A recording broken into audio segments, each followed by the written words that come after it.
पाकिस्तान ने अमेरिका से नजदीकियां बढ़ाई और चीन से उतनी नजदीकियां नहीं थी। लेकिन साल 1959 में चीन ने पाकिस्तान के साथ खेल कर दिया। चीन ने एक ऐसा मैप जारी कर दिया जिसमें पाकिस्तान के कई हिस्सों को चीन का बता दिया। साल 1961 में पाकिस्तान के तब के राष्ट्रपति अयूब खान ने इसके विरोध में चीन को एक नोट भेजा। चीन ने कोई लोड ही नहीं लिया, जवाब तक नहीं दिया। यह पाकिस्तान के लिए बड़ा झटका था। पाकिस्तान बैकफुट पर आ गया। 1961 के अंत में ही पाकिस्तान ने संयुक्त राष्ट्र में चीन की मेंबरशिप के समर्थन में वोट कर दिया। इसके बाद 1962 में चीन ने पाकिस्तान से जुड़े मैप को वापस ले लिया और बातचीत की शुरुआत कर दी। पाकिस्तान ने भी चीन के गुस्से से बचने के लिए 1963 में सिनो पाकिस्तान एग्रीमेंट की घोषणा कर दी। इस एग्रीमेंट में पाकिस्तान ने अवैध रूप से कब्जा की गई शख्सगाम घाटी को चीन को गिफ्ट कर दिया। अरे भाई, जब तुम्हारा है ही नहीं, तुम गिफ्ट कैसे दे दोगे? लेकिन भाई उसका तो अपना हिसाब था, उसने चीन को उठा के दे दिया कि लीजिए मेरा है, आप ले जाइए। अरे तुम्हारा कैसे, पियोगे? हमारा है भाई। शख्सगाम के बदले पाकिस्तान को चीन से जो रिटर्न गिफ्ट मिला वो था पाकिस्तान अधिकृत कब्जे को मान्यता देना। इसके अलावा भिखारी पाकिस्तान को चीन से मिलिट्री और न्यूक्लियर टेक्नोलॉजी पर सपोर्ट भी मिल गया। यानी जो इलाका पाकिस्तान का था ही नहीं, जो इलाका भारत का है और जिस पर पाकिस्तान ने अवैध कब्जा कर रखा था, उसे पाकिस्तान ने डर के मारे चीन को दे दिया। और आज नहीं, 1963 में दे दिया। अब चीन कह रहा है कि यह मेरा इलाका है।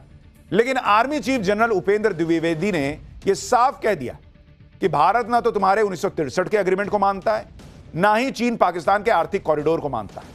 मतलब भारत ने क्लियर कर दिया कि तुमको जो बोलना है बोलो, हम मानते ही नहीं है। अब यह समझिए कि शख्सगाम वैली को लेकर अचानक बवाल क्यों मचा है। भाई दिया तो 1963 में दे रखा है तब से। दरअसल चीन शख्सगाम वैली में इंफ्रास्ट्रक्चर को खड़ा कर रहा है, रोड बना रहा है। चीन ऑल वेदर रोड बना रहा है जो भारत के सीमा के कुछ ही किलोमीटर की दूरी पर है। दावा है कि चीन यहां 75 किलोमीटर के करीब रोड बना चुका है। यही वजह है कि भारत चीन का कड़ा विरोध कर रहा है। भारत के विदेश मंत्रालय ने शुक्रवार को ही चीन को कह दिया था कि भाई शख्सगाम वैली भारत की है। भारत ने साफ कहा कि उसे अपने हितों की रक्षा के लिए एक्शन लेने का भी अधिकार है। सुनिए विदेश मंत्रालय ने क्या कहा। Shaksgam Valley is Indian territory. We have never recognized the so-called China-Pakistan boundary agreement that happened in 1963. We have consistently maintained that the agreement is illegal and invalid. We do not recognize the so-called China-Pakistan economic corridor either, which passes through Indian territory that is under forcible and illegal occupation of Pakistan. The entire Union territories of Jammu and Kashmir and Ladakh are an integral and inalienable part of India. This has been clearly conveyed to Pakistani and the Chinese authorities several times. We have consistently protested with the Chinese side against attempts to alter the ground reality in Shaksgam Valley. We further reserve the right to take necessary measures to safeguard our interests. भारतीय विदेश मंत्रालय का यह बयान पिछले हफ्ते शुक्रवार का है। तो जो पवन खेड़ा ये कह रहे थे कि भाई बीजेपी के नेताओं से चीन की पार्टी के लोग मिले और इधर शख्सगाम वैली पर चीन ने दावा ठोक दिया। चीन को पाकिस्तान ने गलत तरीके से वो गिफ्ट किया 1963 में, और चीन अभी उसकी याद फिर से इसलिए दिला रहा है क्योंकि भारत में बीजेपी और चीन की पार्टी की मुलाकात के पहले ही शुक्रवार को पिछले हफ्ते विदेश मंत्रालय ने चीन को हड़का दिया था कि भाई मेरी जमीन है, मेरा इलाका है, वहां तुम क्या कर रहे हो। और इसलिए चीन ने कहा कि भाई शख्सगाम वैली तो मेरी है, यहां हम उस पर दावा करते जो भी। तो भारत हड़का रहा है, इसलिए चीन जो है वो इस तरह की बात कर रहा है। बीजेपी और चीन की पार्टी की डील नहीं हो गई है कि तो हम तुमको उठा के दे रहे हैं। देखते हैं कांग्रेस कैसे नैरेटिव बनाती है। चीन को लेकर कई लोग यह पूछ रहे हैं कि चीन के साथ तो हम रिश्ते बेहतर कर रहे हैं, दूसरी तरफ बॉर्डर पर विवाद चल रहा है। दरअसल यह समझना होगा कि चीन के साथ रिश्ते ऐसे ही चलेंगे बॉस, क्योंकि बॉर्डर विवाद को ना तो वो छोड़ेगा ना भारत छोड़ेगा। यह बात समझते हुए ही चीन ने भारत की तरफ दोस्ती का हाथ बढ़ाया कि बॉर्डर विवाद की वजह से बाकी चीजें ना रुकें। चीन यह सब इसलिए भी कर रहा है क्योंकि ट्रंप ने दुनिया में उथल पुथल मचा रखी है। आप देखिए, ट्रंप ने अब ईरान को टारगेट करने का ऐलान कर दिया है कि जो देश ईरान से बिजनेस करेगा उस पर 25% टैरिफ लगा दूंगा। ईरान से बिजनेस करने वालों में चीन भी है, भारत भी है। यानी ट्रंप एक साथ भारत और चीन दोनों के हितों को नुकसान पहुंचा रहे हैं, और ट्रंप कहां रुकेंगे यह कोई नहीं बता सकता। ऐसे माहौल को देखते हुए भी चीन को भारत का साथ चाहिए। ट्रंप की अनिश्चितता की वजह से भारत को भी अपनी रणनीति बदलनी पड़ रही है। भारत अमेरिका से ट्रेड डील पर बात भी कर रहा है और अमेरिका को झटका देने के लिए ब्रिक्स की तैयारी भी तेज कर रहा है। आज ही भारत ने ब्रिक्स का लोगो, थीम और वेबसाइट लॉन्च कर दी। ब्रिक्स में भारत के अलावा चीन है, रूस है, ब्राजील है, साउथ अफ्रीका है और ब्रिक्स वो संगठन है जिसका नाम सुनते ट्रंप का पारा हाई हो जाता है। तो ऐसा नहीं है कि इधर अमेरिकी राजदूत ने कह दिया, ट्रंप के खास ने कह दिया कि भारत से इंपॉर्टेंट कोई नहीं है, तो भारत एकदम गदगद हो गया कि ना आप तो ब्रिक्स छोड़ देते हैं। भारत अपनी चीजें करता जा रहा है। तुमको सूट करता है दोस्ती करो, तुमको नहीं सूट करता है कोने में बैठो। और यही हिसाब चीन के साथ भी है कि तुम बॉर्डर पे जितना उछलना है उछल लो, जो हमारा हिस्सा है वो तो हमारा है, हम बताएंगे भी और लेंगे भी। हाँ, बाकी चीजें ठीक करना है तो कर लो। और वही हिसाब अमेरिका से चल रहा है। लेकिन यहां कई लोग छुट्टी से लौटे हैं तो हंगामा हो रहा है। खैर, हंगामा खाली इसी को लेकर थोड़ी हो रहा है। पाठशाला में अगली क्लास देखिए, अलग लेवल का हंगामा है भाई। बत्तीसी तोड़ने की धमकी, जुबान काटने की धमकी, मंच से गाली गलौज। भाई ठाकरे, ओवैसी और इन सब ने मिलकर बीएमसी चुनाव में क्या गदर काट रखा है। छोटे ओवैसी के बाद अब किसने पुलिस हटाने की चुनौती दे दी, मस्जिद में घुसकर देख क्या होगा, किसने ये कह दिया है। अब देखिए कैसे महाराष्ट्र में बवाल मचा है, मुंबई में बवाल मचा है। भाई महाराष्ट्र में इस वक्त एक ऐसा चुनाव हो रहा है जिसने संसद और विधानसभा के चुनाव में जो गर्मी होती है उसको फेल कर रखा है। कहने के लिए नगर निगम का चुनाव है, लेकिन आग लगी है बॉस। कोई किसी का मुंह तोड़ देने को तैयार बैठा है, कोई कह रहा है कि जीभे काट देंगे। गाली चल रही है, धमकी चल रही है, ऐसे गाली धमकी चल रही है जैसे फूल बरस रहे हैं। राज ठाकरे सबसे आगे, ओवैसी ने भी गजब कहर ढाया हुआ। एक तरफ राज ठाकरे, दूसरी तरफ ओवैसी, लेकिन बाकी नेता भी पीछे नहीं है। आज चुनाव प्रचार का आखिरी दिन था, लेकिन आखिरी दिन तक कैसे ये सब नेता गदर काटे हुए हैं आप खुद देखिए। कोई नेता कह रहा है कि बत्तीसी तोड़ दूंगा, कोई कह रहा है कि जुबान काट दूंगा, कोई मंच से गाली दे रहा है, कोई मिमिक्री कर रहा है, कोई पीएम मोदी को चेतावनी दे रहा है, कोई 15 मिनट की याद दिला रहा है, कोई पाकिस्तान भेजने की बात कर रहा है, कोई कह रहा है कि बाहर निकलो तो देखें, कोई कह रहा है कि मस्जिद में आओ तो पता चल जाएगा। मतलब है सब बवाल मचा रखा है बॉस इन लोगों ने कि पब्लिक भी हैरान है कि नगर निगम का चुनाव है कि क्या है भाई। लेकिन बीएमसी का बजट भी तो 75,000 करोड़ है। लग ऐसा रहा है कि चुनाव ना हो, कोई पहलवानी अखाड़ा हो गया। खुल्लम खुल्ला ताल ठोकी जा रही है। बीएमसी के चुनाव ने कैसे गदर मचा दिया है, एक एक डिटेल बताऊंगा, दिखाऊंगा, लेकिन पहले एक ट्रेलर तो देखिए।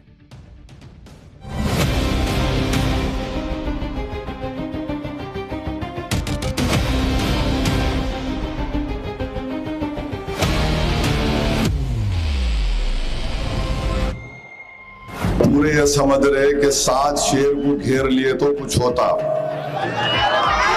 देखो शेर शेर ही होता।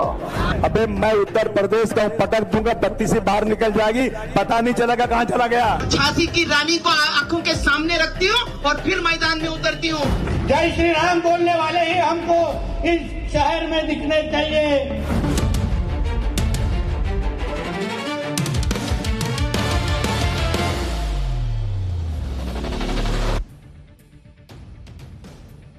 बॉस, बीएमसी के चुनाव को लेकर जो तनातनी, जो गर्मी चल रही है, वही बता रही है कि इसमें कितना कुछ दांव पे लगा हुआ है। ठाकरे ब्रदर्स का पूरा फ्यूचर दांव पे लगा हुआ है।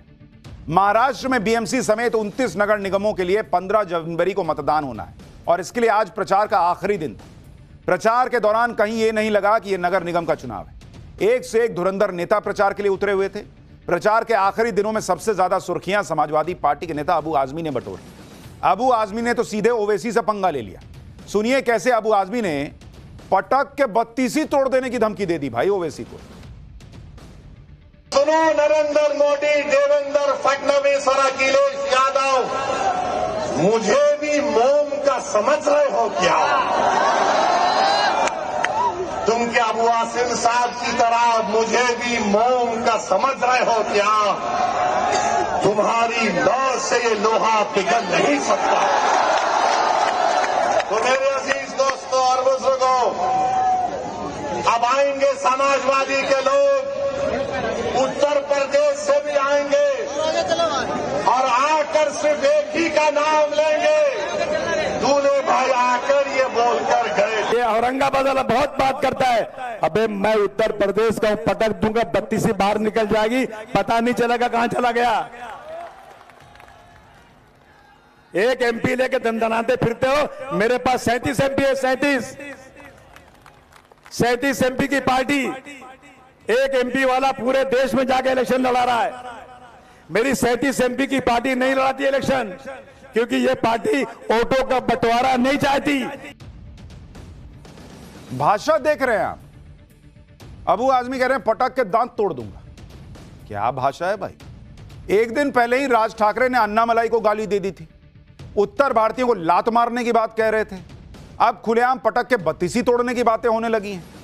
ओवैसी के अलावा अबू आजमी ने नीतीश राणे के खिलाफ भी विवादित बयान दिया है। अबू आजमी ने कहा कि जो लोग बड़ी बड़ी बातें कर रहे हैं, अगर जनता ने ताकत दी तो वो उनकी जुबान काट देंगे। सुनिए इन भाई साहब को।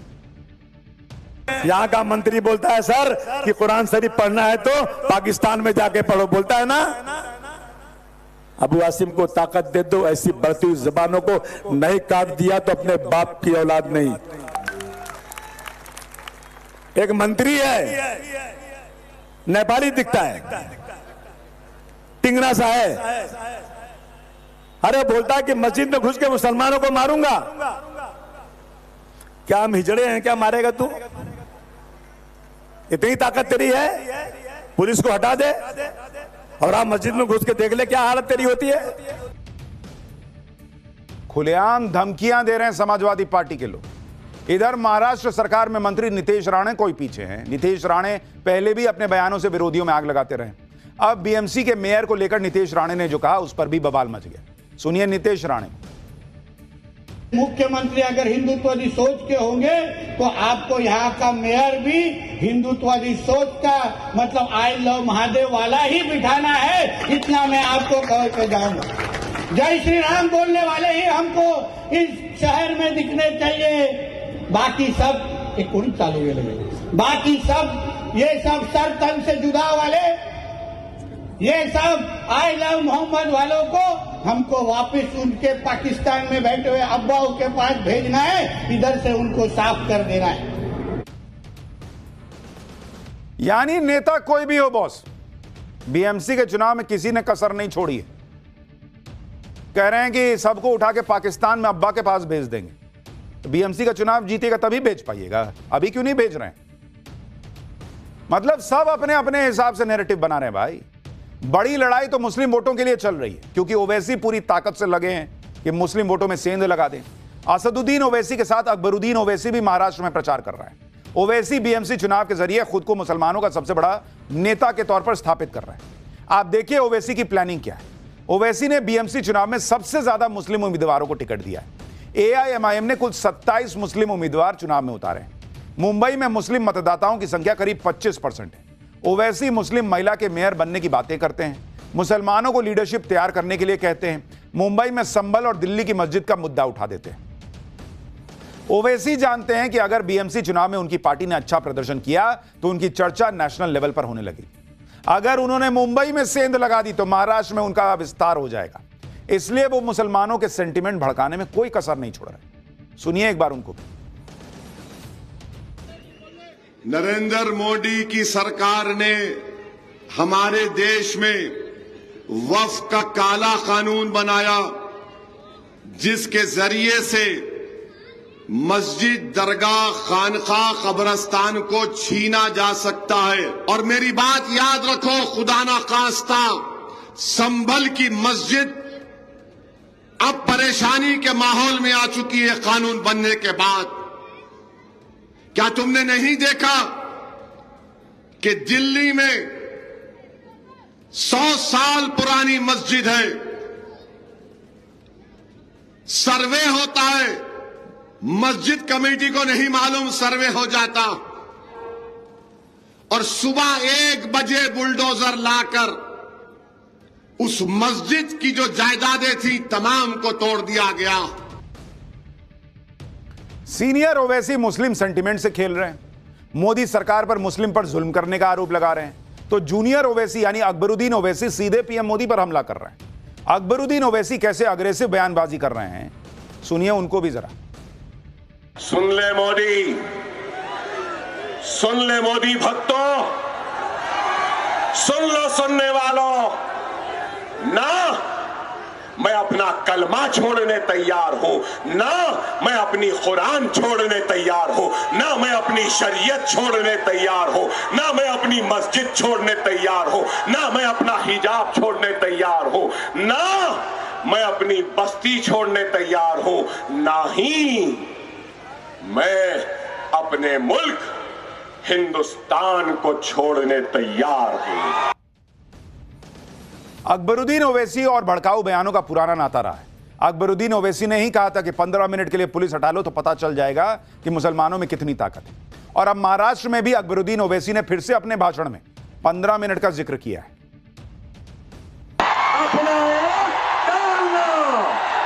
डालेंगे ना, 15 मिनट निकालेंगे ना, वोट डालने के लिए 15 मिनट निकालेंगे ना, 15 को मजलिस को कामयाब कर रहे। हाँ, नारे तकबीर, नारे तकबीर, नारे तकबीर।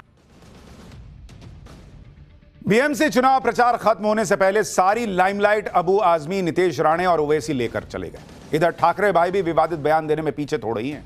राज ठाकरे ने बीजेपी नेता अन्नामलाई को मंच से गाली दे दी, रसमलाई कहा, लुंगी हटाओ पुंगी बजाओ जैसे बयान दिए। वहीं उद्धव ठाकरे भी बीजेपी पर हमला करने के चक्कर में अजीब बातें कर रहे हैं। बीजेपी के हिंदुत्व पर सवाल उठाते हुए उद्धव ठाकरे ने कहा है कि बीजेपी वाले गोमूत्र के लिए लाइन लगा सकते हैं लेकिन रक्तदान के लिए नहीं। बीजेपी इतनी बेशर्म है कि वो रावण को भी अपनी पार्टी में शामिल करा सकती है। बीजेपी हिंदुत्व का इस्तेमाल चुनाव के लिए करती है। उद्धव ठाकरे के बयान पर सीएम फडणवीस ने कहा कि वो हिंदुत्व पर गर्व करते हैं, इसलिए हिंदुत्व की बात करते हैं। सुनिए। मैंने तो ओपन चैलेंज दिया है, उद्धव जी के भाषण में विकास का मुद्दा दिखाइए और मेरे से 5,000 रुपया ले जाइए।